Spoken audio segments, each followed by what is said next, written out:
You're not lost. You're just forcing what's not ready.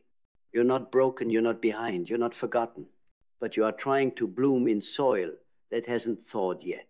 And the more you force it, the more it slips. The more you rush it, the more the ground beneath you cracks. The more you try to push your way through life with clenched fists, the more the universe makes you wait. Not because it's cruel, but because it's wise. Because it knows something you forgot in your desperation to arrive. Timing is not a technicality. It's a test of faith. We were not meant to be ready all at once. Not meant to carry vision that isn't ours yet. Not meant to speed through seasons of becoming like there's a finish line for identity. But we were taught to panic in the pause.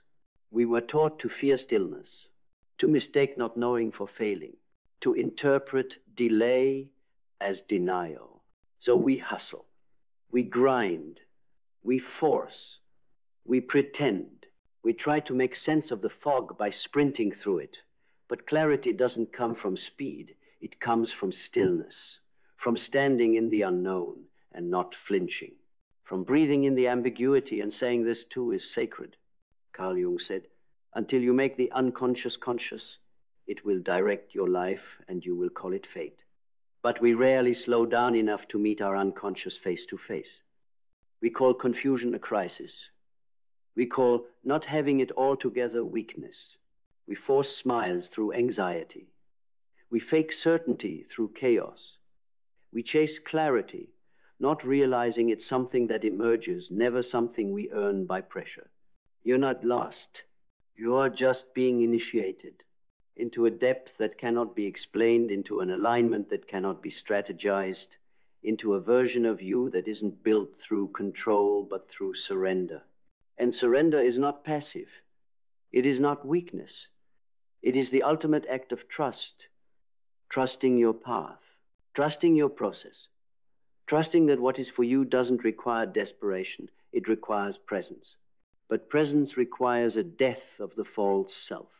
The self who needs to prove, the self who needs applause, the self who cannot sit with emptiness without numbing it, the self who confuses doing with becoming, the self who wears productivity as protection from their own silence. This is the self that panics when life gets quiet, when results don't come, when the plan doesn't play out. This is the self that forces, that grabs, that begs the universe for what can only arrive through patience and alignment. But that self must die, because the real you, the one buried beneath your strategies and shoulds and timelines, does not force.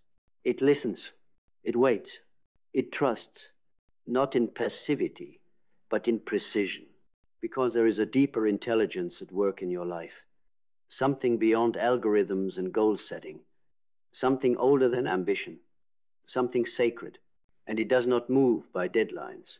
It moves by readiness, and readiness cannot be faked. You can't fake healing. You can't fake wholeness. You can't fake alignment with forced effort. The river doesn't rush to meet the ocean. The seed doesn't rip itself open to become a tree. The stars don't hurry their birth through fire. And yet you expect yourself to be fully formed, fully clear, fully ready now. You expect to make every decision from a place of certainty, when the truth is, most transformation begins in confusion, in discomfort, in doubt, in the dark. It begins where you feel most unprepared. But that's the point. Growth doesn't ask if you're ready. It asks if you're willing to sit with the ache of not knowing, willing to hold your potential in the palm of your hand and not exploit it for short-term comfort, willing to stay rooted when everything in you wants to run, willing to trust that the delay is not punishment, it's preparation. Because readiness isn't about arrival, it's about embodiment. It's not about when the opportunity comes, it's about who you are when it does. And if you're forcing, you're not ready, because force is the language of fear. But presence speaks the language of power. It doesn't need to convince, it doesn't need to beg. It simply waits, not passively, but faithfully, like a lion in the tall grass. like a queen in her knowing, like an oak in the wind, bending, never breaking. You are not behind. You are not lost. You are being refined by the waiting. You are being strengthened by the stillness. You are being forged in a silence too holy for noise. So stop forcing, stop clawing at the walls of your becoming. Stop treating your timeline like a competition, and start listening to what aches, to what whispers, to what resists being rushed. There's something sacred there, and it's waiting for you to stop so it can finally begin. Because the becoming cannot speak over your panic. It waits beneath your noise. It waits for you to breathe without expectation, to look into the void without flinching, to say, I trust even when I can't trace it. But we weren't taught to trust. We were taught to chase, taught to quantify worth by productivity, to measure progress in milestones, to validate identity through achievement. So now, when life slows down, we spiral. We diagnose our pace as failure. We call our slowness shame. But the soul doesn't move on clocks. It moves in cycles, in spirals, in seasons that can't be hacked or bypassed or optimized. And when you try to cheat the season, when you force what isn't ready, you break your own rhythm. You lose your own timing. You dance to someone else's music and wonder why your steps feel clumsy. But alignment has its own tempo, and it demands silence to be heard. So sit with the stillness. Sit with the mess. Sit with the version of you that doesn't have it figured out, that doesn't know where it's going, that is tempted every day to run back into performance. Sit with the ache, not to analyze it, but to honor it. Because behind the ache is a truth your busyness has buried. You're not behind, you're becoming. And becoming is brutal. It's dismantling. It's the sacred unraveling of every identity that was built to please, to perform, to survive. It's a shedding of skins that no longer fit. The ego will scream. It will panic. It will tell you that if you slow down, you lose everything. It will tell you that if you don't force it, someone else will take it. But that voice is not your intuition. That voice is fear, pretending to be wisdom. Your intuition knows the truth. It speaks in stillness. It says, you're not missing anything. You're not too late. You're just in the womb of your next becoming. You're gestating a new self, a new life, a new frequency. And birth is not a process you can rush. Try to force it, and you will rupture what was meant to rise. Try to push through, and you'll carry trauma instead of wisdom. Let the season shape you. Let the waiting strip you. Let the stillness burn what's not real. And don't call it delay. Call it initiation, because that's what it island. An initiation into sovereignty, into inner authority, into a you that no longer begs for permission. A you that doesn't force, because force is rooted in fear, and fear is rooted in the belief that you are not enough. But what if you are? Not when you get there, not when you arrive, not when the plan unfolds, but now. What if the real reason life hasn't moved the way you wanted is because the next level of your life requires a version of you who doesn't panic in the pause, a version of you who doesn't flinch when nothing makes sense, a version of you who has made peace with being a mystery, even to yourself. This is the wisdom of the wilderness, the magic of not knowing, the holy tension of being in between. And if you can hold that, if you can let the waiting work you, let the darkness deepen you, let the not knowing stretch your trust, what you create from that place will not just be success. It will be sacred, because it will not be built from force. It will be born from alignment. And anything born from alignment carries a different frequency. It doesn't need to shout. It doesn't need to be loud to be powerful. It hums quietly, steadily, like truth, like thunder in the distance, like something ancient waking up inside you and remembering its name. This is where your real life begins, not when everything makes sense, not when you've perfected the plan, but when you stop trying to outperform your own soul, because you're not behind. You're in rhythm with something deeper than you can see. And the very pain you're trying to fix, the confusion you're rushing to escape, the moment you're so desperate to leave. This is the forge. This is the becoming. This is where the old you dies and the true you learns to breathe. But only if you stop forcing. Because when you force, you disconnect from the moment, from your intuition, from the deeper timeline life is trying to offer you. When you force, you miss the nuance. You miss the lesson. You miss the version of you that only emerges in the pressure of waiting, not the pressure of proving. So stop proving. You don't need to prove your worth by fixing what isn't broken. You don't need to prove your value by rushing to some imaginary finish line. You don't need to convince the world you're doing enough just to feel enough, because you are enough. And enoughness doesn't mean perfection. It means presence. It means standing in the center of the storm without becoming it. It means holding the silence without reaching for noise. It means saying, I don't know where this leads, but I trust who I am while I walk through it. Because that's the only thing that was ever real. Not the outcome, not the plan, not the version of success that's been marketed to your nervous system since birth. The real thing, the only thing, is who you are when everything else is stripped away. Who you are when you stop performing. Who you are when you stop running. Who you are when you stop forcing. And that version of you, the one you meet in the waiting, is the one the world needs. Not the polished one, not the perfect one, the present one, the grounded one. The one who doesn't flinch when life says, not yet. Because that not yet is not rejection. It's protection. It's redirection. It's preparation. It's sacred timing telling you, you are not lost. You are not late. You are simply in the space between what was and what will be. Don't force this. Feel this. Let it shape you. Let it undo you. Let it build something deeper than a result. Let it build you. Because once you emerge, once you stop forcing what's not ready, you won't just be ready for the next thing. You'll become the next thing. You'll become the embodiment of patience turned into power. Not the frantic kind of power built on urgency and scarcity, but the rooted kind. The kind that doesn't chase because it attracts. The kind that doesn't scream because its presence already speaks. The kind that walks into rooms without needing to explain itself because it no longer doubts its place. You'll become the storm and the calm, the fire and the stillness, the paradox that no longer needs to make sense to be real. Because once you stop forcing, you learn the truth, that the universe doesn't respond to desperation, it responds to alignment. And alignment doesn't look like constant action. It looks like clarity. It looks like knowing.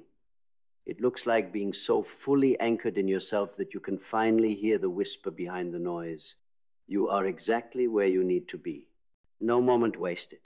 No path meaningless. Even your detours were divine.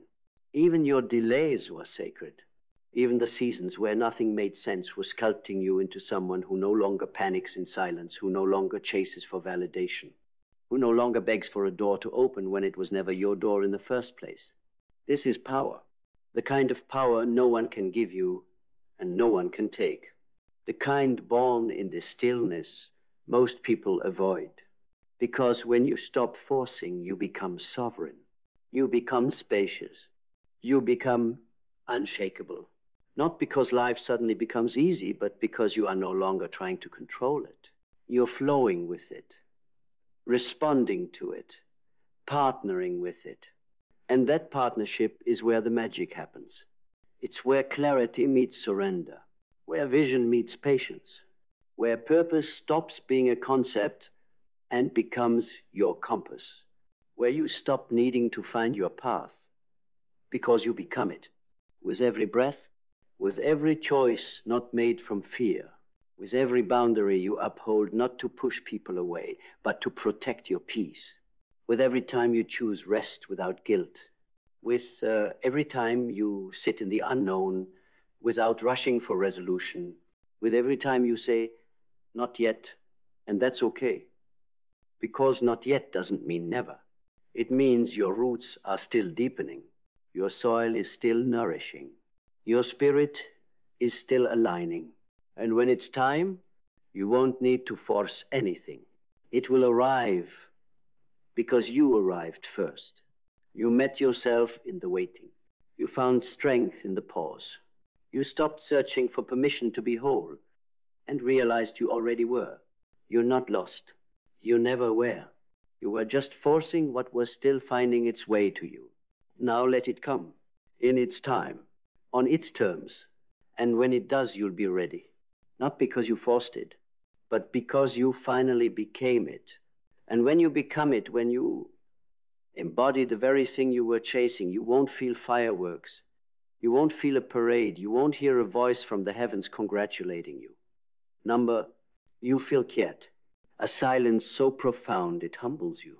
A calm so steady it replaces your need for answers. A stillness so alive it makes you question how you ever mistook chaos for passion. This is what true arrival feels like. Not noise, but knowing. Not intensity, but integrity. Not perfection, but peace. And it won't look like what you imagined, because what you imagined was shaped by urgency. What you expected was filtered through someone else's timeline. What you wanted was designed by the version of you who hadn't yet met this level of self. But what you receive now, what you allow now, will be different. It will be slower, but deeper. Simpler, but richer. Quieter, but more powerful than anything you've ever forced into being. Because it won't be born from need, it will be born from presence. And presence changes everything. It doesn't just change what you attract. It changes what you allow to stay. You stop tolerating things that used to tempt you. You stop reaching for hands that once felt like home but held too much fire. You stop explaining yourself to people who only ever listen to argue. You stop shrinking in rooms you were born to lead. Because now you know. Your power isn't in your effort. It's in your essence. And essence can't be faked. It can't be outsourced. It can't be forced. It has to be remembered. And that remembrance, that homecoming, is the whole point of the waiting, the point of the pause, the purpose behind the plan that didn't unfold the way you wanted it to. You weren't being punished. You were being prepared. Prepared to hold what doesn't collapse under the weight of pressure. Prepared to embody a life that doesn't require escape. Prepared to carry a peace that doesn't depend on circumstances. Prepared to lead without ego. To love without fear. To move without doubt. You are not the same person who once begged the world to see them. You are not the same soul who once called confusion failure. You are not the same energy that once forced timelines out of fear of missing your moment. Because now you know there is no missed moment when you are the moment. You are the timing. You are the alignment. You are the clarity you've been praying for. And it's all here. Not because you forced it, but because you finally let go of the belief that you had to. Now walk forward. Not with urgency, not with fear, but with reverence. Because everything ahead of you is already aligning, and it's not waiting for the most desperate version of you.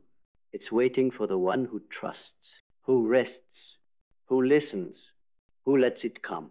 And when it comes, you recognize it because you'll finally be aligned with you.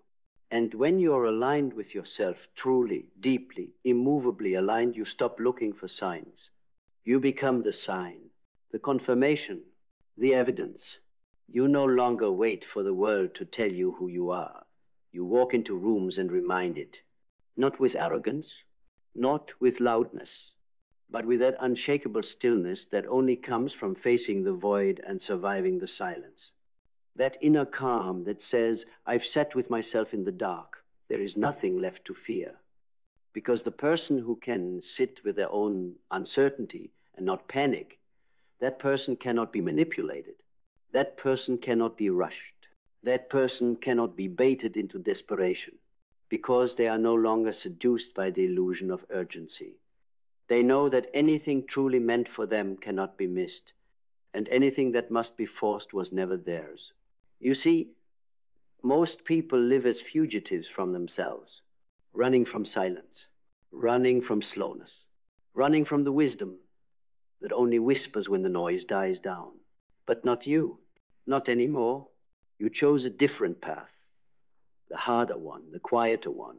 You chose to stop, to listen, to unlearn, to not perform in the pause, but become in it. And that choice, that sacred, sovereign, terrifying choice, that's what changed your fate. Because your destiny doesn't unfold through force. It unfolds through frequency. And your frequency only shifts when your beliefs do. When your beliefs about delay, about waiting, about worth, about time die. When you no longer see stillness as a threat. When you no longer see not yet as rejection. When you no longer see your own unfolding as something that needs to be defended or explained. This is the frequency of trust. And trust isn't blind. It's built. It's built every time you don't chase what's pulling away. Every time you sit in discomfort without fixing it. Every time you feel the fear rise and say, I will not abandon myself to soothe you. And that builds something no timeline ever could. Self-respect. Because once you respect yourself enough to stop forcing, the world begins to reflect that respect back to you. It shows up in the way doors open, in the way opportunities fit, in the way people treat you, not because they've changed, but because you have. You no longer vibrate at the frequency of chasing. You vibrate at the frequency of choosing. And that energy, that quiet, radiant, anchored energy, that's the energy that bends reality. Not effort, not force, not hustle. Frequency. And your frequency is no longer frantic. It's divine. It's patient. It's exact. Because you finally remembered. Nothing real can be rushed. Nothing sacred needs to be forced. And you were never lost. You were simply being refined in the fire of what wasn't ready. And now you are. Now you are ready, not because everything around you is perfect, not because the stars aligned in textbook formation, not because the world finally applauded you, but because you've aligned within. You've done the inner architecture. You've laid the foundation of stillness. And from that stillness, a new kind of movement emerges. Not reactive, not erratic, but intentional, deliberate, clean. This is what it means to move from power, not pressure. You speak less, but your words land deeper. You act less often, but with greater impact. You're no longer scattered in 100 directions trying to prove your momentum. You're a force, not because you're fast, but because you're clear. And clarity changes everything. Clarity kills doubt. Clarity silences anxiety. Clarity removes the need for comparison. Because once you know who you are, and more importantly, who you're not, you no longer need to consult the world before taking the next step. You don't need validation when you're rooted in truth. You don't need signs when you're synced with your own signal. You don't need a finish line to feel like you've won. Because the old self that used to need those things, it's gone. Burned in the fire of all the forcing. Buried under the ashes of every version of you that thought they had to earn rest, earn peace, earn love. You are no longer negotiating with life from a place of lack. You are no longer hustling for what alignment will bring you in stillness. You are no longer playing chess with the divine, thinking your intellect can outmaneuver your destiny. Because you've seen the truth. The only thing that ever stood between you and everything you were asking for was your refusal to wait. Your unwillingness to trust, your addiction to urgency. But now you're sovereign. And sovereignty looks like this. You don't chase timelines.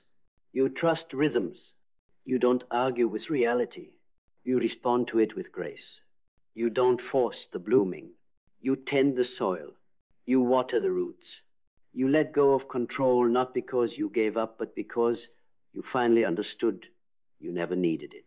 All you needed was to stop, to breathe, to surrender, to let the storm pass, without becoming it.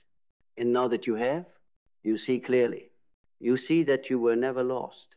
You were just early, early to a vision not yet ripe, early to a season still unfolding, early to a lesson still rooting.